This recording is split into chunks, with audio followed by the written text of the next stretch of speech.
ہمارے دماغ میں ایک گلینڈ ہوتا ہے جسے پائنیل گلینڈ کہا جاتا ہے، جو ہمارے سونے کے نظام کو ترتیب میں رکھتا ہے۔ لیکن یہ 24 گھنٹوں والا یا پورے سال والا سلیپ سائیکل اس وقت متاثر ہوتا ہے جب ہم حد سے زیادہ کھاتے ہیں یا حد سے زیادہ سوتے ہیں یا پھر رات دیر تک جاگتے ہیں، جو ہمارے ذہنی اور جسمانی حالات کے بگاڑ کا سبب بنتا ہے، جس سے یہ ہوتا ہے کہ ہماری روزمرہ کی زندگی میں مسائل بڑھنا شروع ہوتے ہیں، اور یہی مسائل جب ہمارے گھروں میں داخل ہوتے ہیں تو اس سے گھر کا ماحول بھی بگڑ جاتا ہے۔ سورہ مزمل کی آیت نمبر 7 میں اللہ کا ارشاد ہے، دن کے وقت تو تمہیں اور بھی بہت سے شغل ہوتے ہیں، جب ہم رات میں آرام کرتے ہیں تو یہی آرام ہمیں دن کے وقت اپنے کام کو کرنے میں مدد دیتا ہے۔ جب دن کی روشنی غائب ہو جاتی ہے تو ہمارے دماغ میں موجود پائنیل گلینڈ میں ایک ہارمون جسے میلاٹونن کہا جاتا ہے، اس کی پیداوار میں اضافہ ہو جاتا ہے، جو ہمیں نیند جیسی نعمت کو پورا کرنے میں مدد کرتا ہے۔ سائنس کے مطابق رات کو 1 گھنٹے کی نیند جسم میں موجود تھکاوٹ کو دور کر دیتی ہے، اور مسلسل 3 گھنٹے کی نیند ایک صحت مند انسان کے لیے کافی ہوتی ہے۔ اور نیند کا یہ بیلنس کئی احادیث میں بھی بیان فرمایا گیا ہے کہ عشاء کی نماز کے بعد سو جایا کرو۔ جو لوگ عشاء کی نماز کے بعد سوتے ہیں وہ یہ 3-4 گھنٹوں میں نیند پوری کر کے پورے دن کے لیے خود کو ریچارج کر لیتے ہیں۔ لیکن سوال یہ ہے کہ رات کے باقی حصے میں جاگ کر کوئی کیا کرے؟ تو اس کا جواب سورہ مزمل کی آیت نمبر 2، 3 اور 4 میں اللہ نے یوں فرمایا ہے، رات کو نماز میں کھڑے رہا کرو مگر کم، آدھی رات یا اس سے کچھ کم کر لو یا اس سے کچھ زیادہ بڑھا دو، اور قرآن کو خوب ٹھہر ٹھہر کر پڑھو۔ پھر اسی سورت کی 6 آیت میں ذکر ہے، در حقیقت رات کا اٹھنا نفس پر قابو پانے کے لیے بہت کارگر ہے اور قرآن ٹھیک پڑھنے کے لیے زیادہ موزوں ہے۔ اس آیت میں رات کے جس پہر کا ذکر ہے تو اس وقت رات گہری ہوتی ہے اور نیند کا غلبہ زیادہ ہوتا ہے، اور یہی وہ وقت ہوتا ہے جو پورے 24 گھنٹے میں ایک انسان کے لیے سب سے زیادہ فائدہ مند ہوتا ہے۔ یہ وقت تہجد کی نماز کا وقت ہوتا ہے، جب ایک انسان براہ راست اللہ کے سامنے کھڑا ہو کر اس کی عبادت میں مصروف ہوتا ہے، جبکہ اللہ کی خاص رحمت بندوں کی طرف متوجہ ہوتی ہے۔ حدیث میں فرض نماز کے بعد سب سے اول اسی نماز کو قرار دیا گیا ہے۔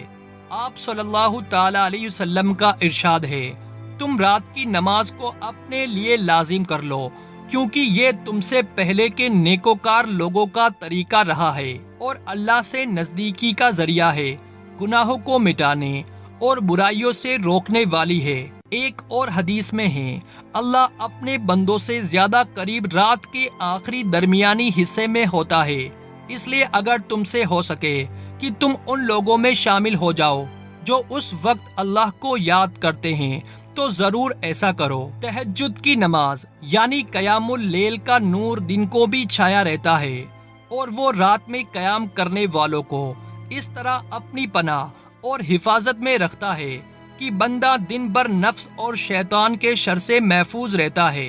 قرآن میں اللہ نے اپنے پیارے حبیب حضرت محمد صلی اللہ تعالی علیہ وسلم کو تہجد کا حکم دیتے ہوئے فرمایا، اور رات کو تہجد پڑھو، یہ تمہارے لیے نفل ہے، بعید نہیں کہ تمہارا رب تمہیں مقام محمود پر فائز کر دے۔ اس آیت میں تہجد کے حکم کے ساتھ آپ صلی اللہ تعالی علیہ وسلم کو مقام محمود کی امید دلائی گئی ہے۔ مقام محمود آخرت میں شفاعت کبریٰ کا منصب ہے، جس گھڑی نفسا نفسی کا عالم ہوگا،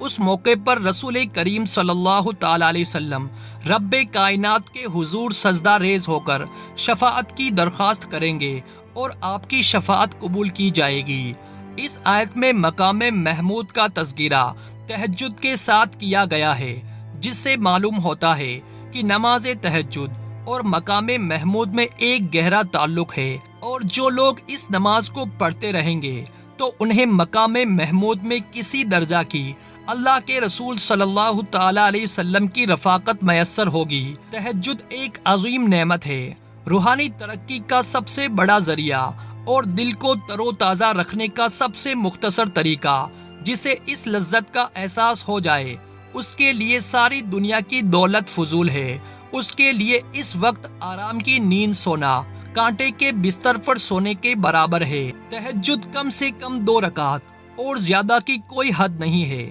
تاہم عملی طور پر رسول کریم صلی اللہ تعالی علیہ وسلم سے